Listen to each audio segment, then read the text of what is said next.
If you joined us for our last deep dive, we were looking at creation through, well, a telescope, Genesis chapter 1, this grand cosmic view. Right, you had the powerful universal creator Elohim just laying down the law, ordering chaos in these six majestic days. Exactly. But today, we're swapping that telescope for a magnifying glass. We're zooming all the way in. That's a perfect way to put it. Chapter 2 isn't, a simple sequel in time. It's a focused, really intimate look at the most critical parts of that creation. The environment, the first human, and the foundation of all relationships, it's like the camera pulls right down to ground level. The whole narrative shifts. It goes from the transcendent, this being who is far off, to the immanent, someone who is right there. So today we're diving deep into the American Standard Version text of Genesis 2, from verse 1 all the way to 25. And this isn't going to be a quick summary. No, we're going verse by verse. Our mission is to pull out the often surprising and overlooked insights from this second creation account. We're talking about sacred time, the geography of Eden, and the really profound nature of the human mandate and companionship. It's all in there. We want to understand why this shift in perspective is so critical to the whole biblical text. It's that move from structure to function. Genesis 1 tells us what was created. And Genesis 2 tells us how the key players, humanity, were made. And why they exist in relationship with their environment, with each other, and with the divine. Okay, let's unpack this immediately. Let's start right where chapter 1 leaves off. Perfect. So chapter 2 opens with this statement of just comprehensive completion, verses 1 through 3. He says, the heavens and the earth were finished, and all the host of them. It's an absolute declaration. The work is done. Everything from the lights in the sky to the smallest creeping things, it is set. And that phrase, all the host of them, that feels important. It's crucial. It signals that this completion isn't just about, physical matter. It's about every entity, every organized system that belongs to the cosmos. But the really profound detail is in what happens next. On the next day. On the next day. And specifically, when the work is said to have ended. And this is something I think a lot of people just gloss over. The text says, and on the seventh day, God finished his work, which he had made. Right. Why does it say he finished on the seventh day? You'd think it would say he finished on the sixth, and then he rested on the seventh. Exactly. And that nuance is absolutely central to the whole theology of the Sabbath. Yeah. It suggests that the act of stopping, the purposeful cessation of work, that's the final act. That is the final culminating act of the creative week. The world is, in a way, incomplete until the pattern of rest is established. So God isn't just taking a break. No. He finishes by establishing this rhythm of time. The seventh day isn't just an empty space. It's filled, structured time, the time of rest. And this leads directly to the idea of hallowing, of making something holy. It wasn't just a physical break, it was a consecration. Precisely. Verse 3, God blessed the seventh day and hallowed it, because that in it he rested from all his work. And you have to understand, this is a monumental statement. For the first 6 days, God blessed living things, or actions, like being fruitful. Here, for the very first time, God blesses and makes holy time itself. He elevates a category of time to a sacred status. Yes. This is the origin story of the Sabbath. This recurring cycle is blessed not because something was made in it, but because the Creator ceased in it. So the creation of the entire universe is finalized, not with one last act of making something, but by establishing a rhythm of rest that humanity is then invited into. That pattern of cessation becomes the definition of sacred time. And it's foundational. It sets the expectation for human life, that productive work is inherently tied to a pattern of purposeful rest and, spiritual acknowledgement. It's an immediate contrast to, say, other ancient creation stories where humanity is often created for endless toil to serve the gods. A completely different parabol. Okay, so that brings us to what is maybe the most significant shift in the entire opening of Genesis 2. The transition in verse 4. This verse acts like a heading for a new section, but it completely changes the character of the divine figure we've been introduced to. It's jarring if you're reading closely. The pivot is first signaled by that organizing phrase, "These are the generations of the heavens and of the earth when they were created." And that's a marker we see throughout Genesis, right? The generations of Adam, Noah. Yes, it always signals a new account, a new focus. Yeah. But the crucial, the really electrifying change here is the name. Right. Chapter 1, it's just God, or Elohim in Hebrew. It's a generic noun. It can even be plural, but it's used singularly to emphasize this sheer universal power. Transcendent. This a broad, almost philosophical name for the creator of everything. But then, boom, Genesis 2, verse 4, we read that the work was done in the day that Jehovah God made earth and heaven. And everything changes. The text has moved from the generic, universal Elohim to this composite, specific, and intensely personal name, Jehovah God. We have to pause on Jehovah. For anyone listening, this is where we get into the Tetragrammaton, YHWH. A lot of modern Bibles will translate it as Lord in all caps. But the ASV, which we're using, renders it as Jehovah. And the introduction of this name, YHWH, communicates something immediate. What's the core of that? YHWH is the unpronounceable, intensely personal relational name of God. It's the name associated with covenant, with promise. It's the I am who I am. So by combining it here with Elohim, what is the text signaling? It signals that the cosmic architect of chapter 1 is now focusing his universal power through a lens of personal intimacy and immediate relationship. He's stepping down from the cosmos. To walk in the garden. It's the difference between hearing about, say, the CEO of a massive corporation and having that CEO show up in your office to talk about your specific project. The whole context changes. Your expectations, your behavior, everything. Precisely. And this shift prepares us for the entire tone of chapter 2. Instead of these vast decrees, let there be light, we get hands-on forming, breathing, planting, commanding. And walking, yes. We see Jehovah God acting like a potter, a surgeon, a marriage officiant. The story is now about personal accountability, not just cosmic order. So the name change itself is a signpost for the reader. It says, pay attention, we are now looking at the rules of intimacy and personal command. It transitions the whole narrative from, say, theology to anthropology and ethics. And if we understand the structure of the text, that these might be different sources, the priestly source in chapter 1 and the Yahweh source here, they present two complementary truths. Not contradictory. One is about structure and law, and the other, chapter 2, is all about relationship and narrative detail. It's the human experience with this newly introduced personal deity. Okay, so now that the stage is set with the right divine name, the narrative gives us this crucial environmental context. It explains why the man was needed in the first place. Right, the earth wasn't fully flourishing yet. Verses 5 and 6 lay out these preconditions for vegetative life. We learn there was no plant of the field was yet in the earth, and no herb of the field had yet sprung up. So the kind of vegetation that requires cultivation, crops, herbs, it's just not there. And the text gives two interlocking reasons why. One is environmental, one is anthropological. The environmental one is pretty straightforward. Jehovah God had not caused it to rain upon the earth. It needed that divine provision of water. But the second reason is the one that forces you to rethink everything about human labor. And there is not a man to till the ground. Right there. It immediately establishes humanity's role not as some passive recipient of the environment, but as an active, necessary participant in its flourishing. So the earth itself needed a human partner, the tiller. It needed the tiller to reach its full potential. This is profound. It reframes the whole concept of work. We often think of work as a consequence of the curse, of the fall. But here, work tilling is a prerequisite for life and thriving. It comes before any transgression. Work is inherent to human dignity and purpose. It's a co-creative mandate. If the man isn't there, the ground can't fully bloom. He's a vice-regent, a necessary steward. And before the garden is planted, the text only mentions this very localized hydration mechanism. He says, "But there went up a mist from the earth and watered the whole face of the ground." A mist. Maybe from a water table or something. It suggests there's enough moisture for some basic life, but not enough for the full intended yield of the earth. Which requires both the rain from God and the cultivation from the man. This whole setup perfectly prepares the scene for the formation of man in verse 7. And this formation story is one of the most distinctive parts of chapter 2. It's so different from chapter 1. It's a two-part, sequential, hands-on process. First, Jehovah God formed man of the dust of the ground. Let's stay on that for a second. The term for man is Adam, and the term for ground is Adamah.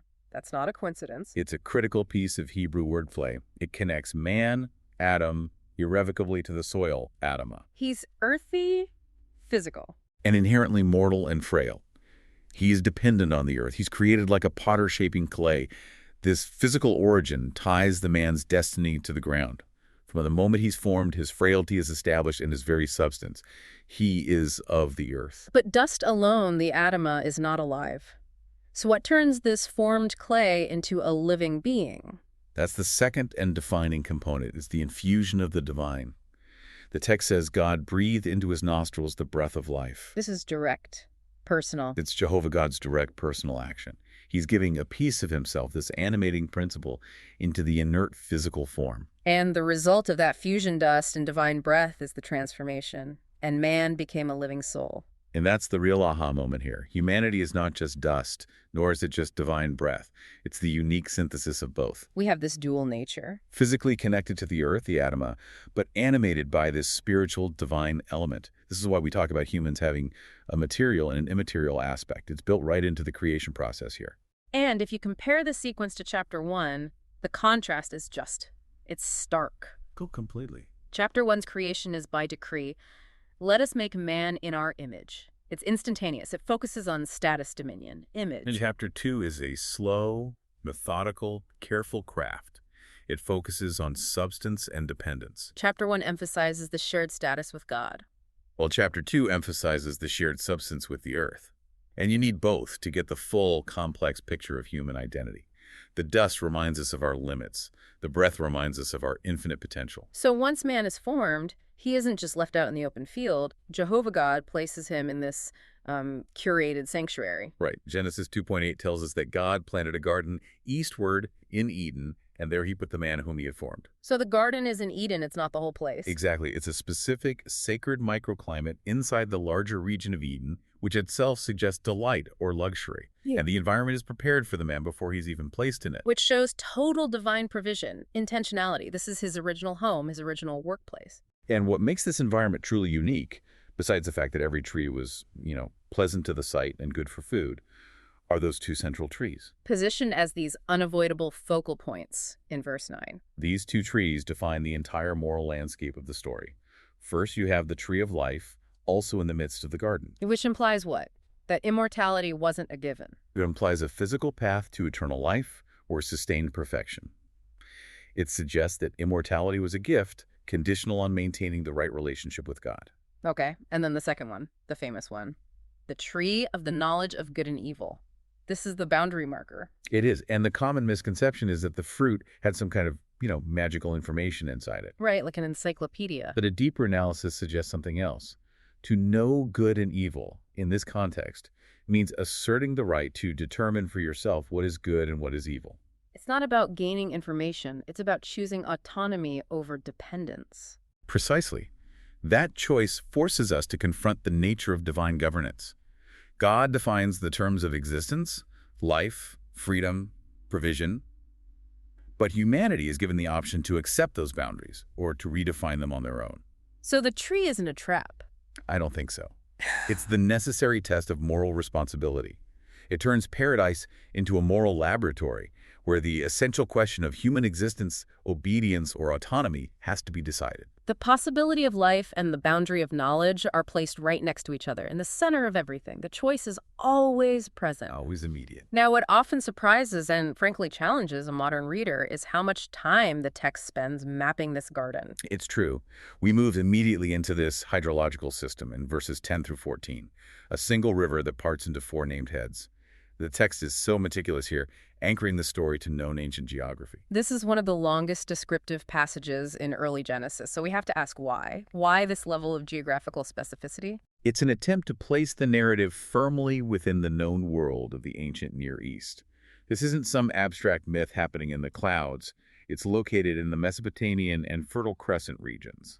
Let's break down the 4 rivers and the lands they surround, because the details really matter for the original audience. The single river from Eden divides into 4. The first is the Pishon. This river compasses the whole land of Havilah. And here's where the detail gets really fascinating. The text specifies the resources of Havilah. Where there is gold, and the gold of that land is good. There is bdellium and the onyx stone. It's like an inventory. Exactly. Then the second river is the Gihon, which encompasses the whole land of Cush. The third is the Hiddekel, which tradition identifies as the Tigris River. It's noted as the one that goeth in front of Assyria. And the fourth is simply named the Euphrates, the great river of Mesopotamia. So 2 of these, the Tigris and the Euphrates, are major known geographical features, the cradle of civilization. They are. The other 2, Pishon and Gihon, are still subjects of historical debate. There's endless speculation about where they might be. Havilah is often linked to the Arabian Peninsula, and Cush is a southern region, though later it can mean Ethiopia. Right. But the point is the scope. The divine garden is the source of the four great rivers that define the entire known ancient world. It suggests that Eden was the true center of everything. But why the specific list of resources in Havilah? Why mention good gold, bdellium, which is a fragrant resin, and onyx? This is a deep contextual clue.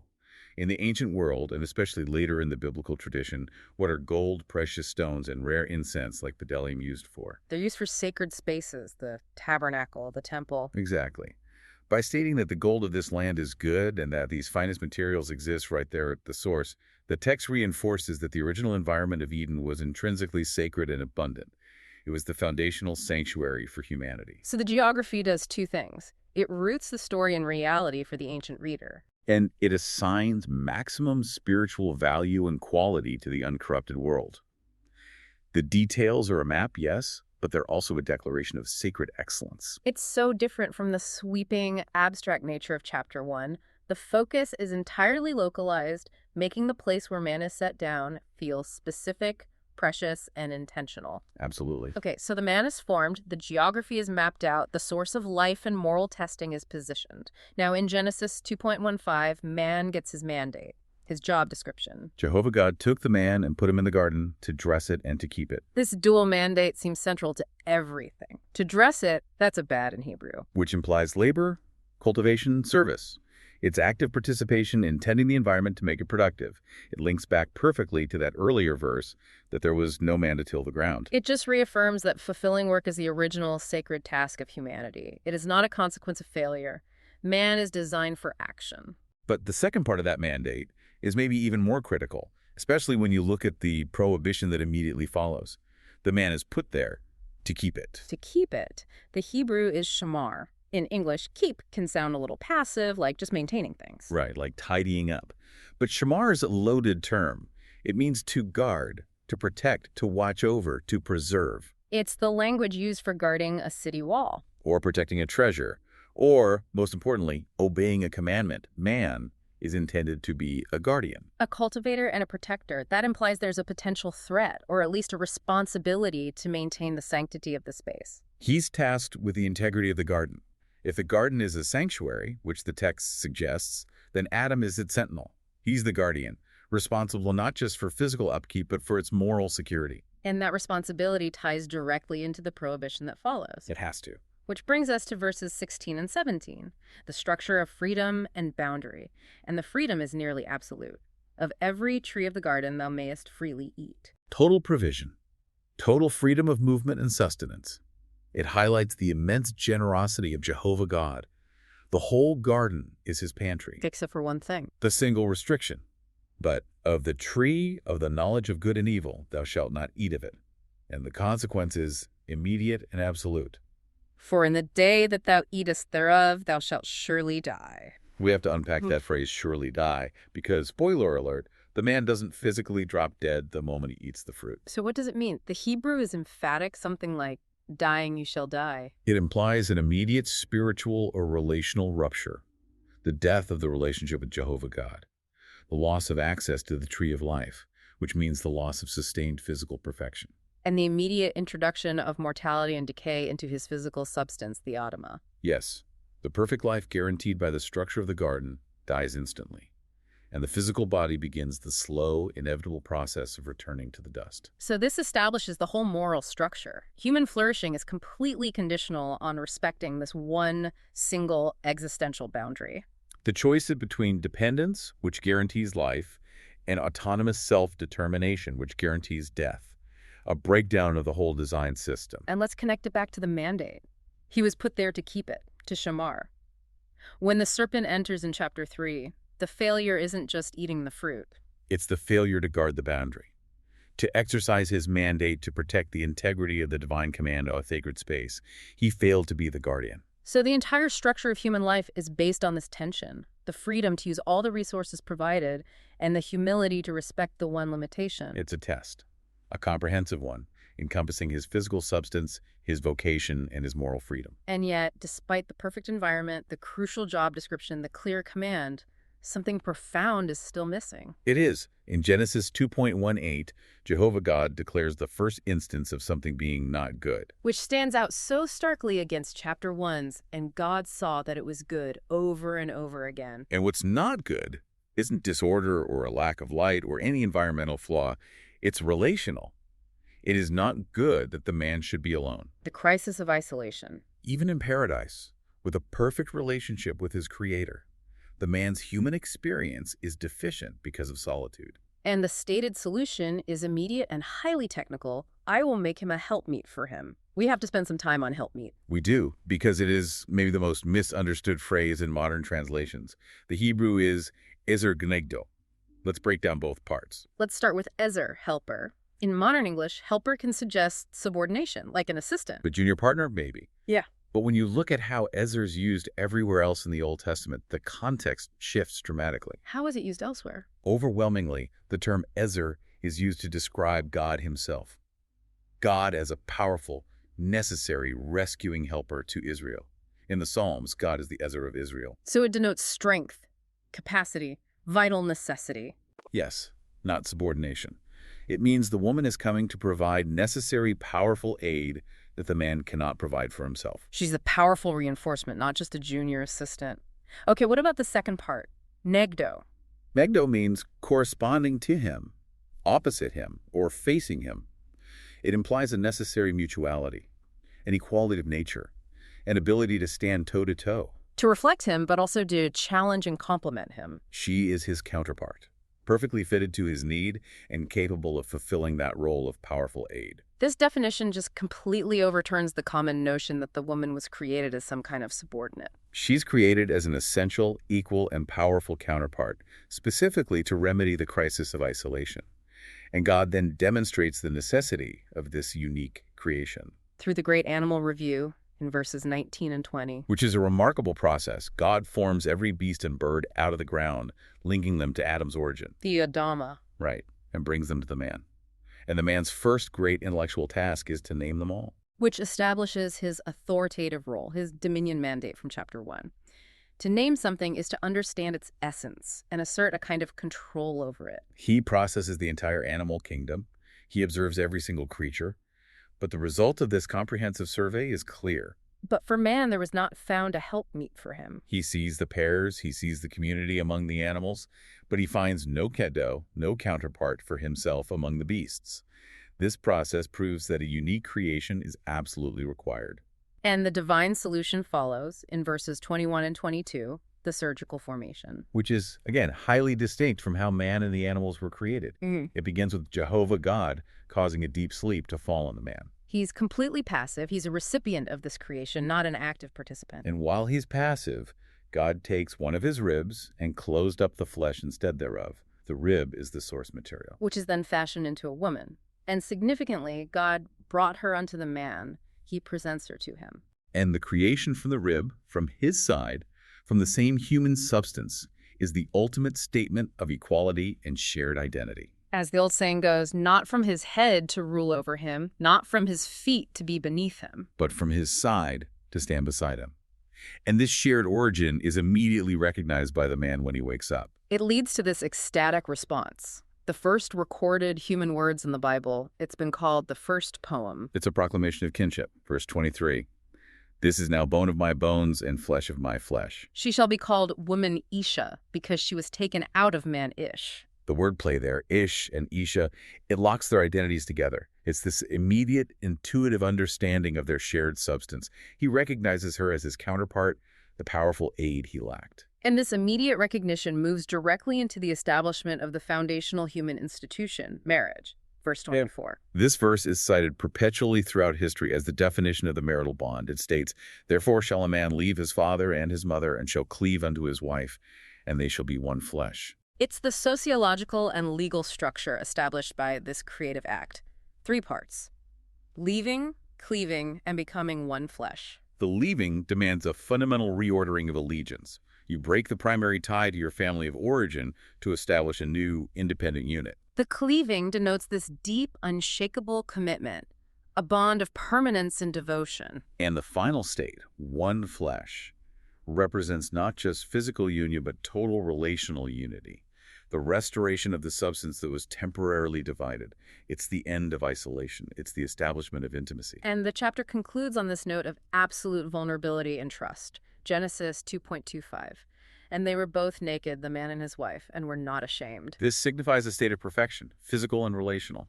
There's nothing hidden, no vulnerability is feared, there's no deceit, no guilt. The relationship with each other, with the environment, and with Jehovah God is completely intact. The stage is set for life in the garden. They are perfectly equipped with vocation, with a clear command, and now with companionship. And this perfect, unashamed equilibrium is the dramatic setup that makes the events of Chapter 3 so incredibly tragic. The environment is flawless, the relationship is perfected, and the boundary is crystal clear. Everything is in place. So we've spent a good amount of time today tracing this narrative from divine rest and the introduction of the name Jehovah God. Through the creation of man from dust and breath, the sacred geography of the garden. And finally, this intentional process that results in the creation of the one, the powerful counterpart, and the institution of marriage. And I think we've seen that the narrative shift from chapter 1 to 2 is huge. Yeah. It highlights that humanity's relationship with the divine begins in this space of personal care, personal command, and really high stakes. The name Jehovah God is intrinsically linked to human accountability and intimacy. Absolutely. And maybe the most crucial takeaway for you listening is that work, to dress and to keep, is intrinsic to the human role. It's the original sacred task. It predates any punishment. And that the first great crisis recognized by the divine wasn't a resource scarcity or some flaw in the world. It was simply isolation. That realization changes everything about how we view partnership in community.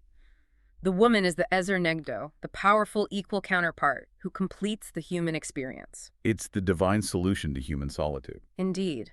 Chapter 2 presents this world defined by immense freedom, but it's balanced by a single critical boundary: the tree of the knowledge of good and evil. And the man was commanded to keep the garden. Which, as we said, meant not just tending the plants, but guarding the moral commandment. So the entire tension moving into the next chapter hinges on whether the man and woman prioritize their granted freedom to eat anything versus their designated role to keep the garden secure by obeying the one prohibition. It's all about that tension. So here is our final provocative thought for you to consider. Genesis chapter 2 ends with creation perfected, the roles defined, the couple unashamed. What does the sheer fragility of this initial perfect boundary reveal about the nature of choice? That's a great question. If the man had full freedom and total provision, why would he even be tempted to violate the one restriction? Does the very existence of a boundary inherently ignite the desire to cross it? Or is the test merely a required condition for true relationship and moral maturity to even exist at all? You can't have love without choice. The greatest flourishing often exists right up against the clearest limit. We'll leave you with that thought as we step out of Eden and prepare for the necessary tension of Chapter 3 in our next deep dive. Looking forward to it. Thank you for diving deep with us today. We'll see you next time.